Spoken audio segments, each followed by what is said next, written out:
Сегодня подготовку к проведению в республике чемпионата России по вольной борьбе обсудили на заседании оргкомитета. Соревнования пройдут во Дворце спорта «Магаз» в июне. На совещании присутствовали представители министерств, ведомств и правительства Ингушетии, а также исполнительный директор Федерации спортивной борьбы России. Особое внимание уделили вопросу организации мер безопасности во время проведения чемпионата.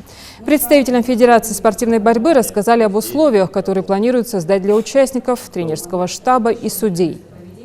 К организации соревнований привлекут более сотни волонтеров. Гостям показали площадку, где будут проходить поединки, кабинеты для судей, тренировочные залы для спортсменов и зоны отдыха для гостей. У всех участников видна большая заинтересованность провести мероприятие на высоком организационном уровне. Осмотрели сегодня дворец спорта, который новый, который позволяет проводить соревнования любого уровня, в том числе и международные.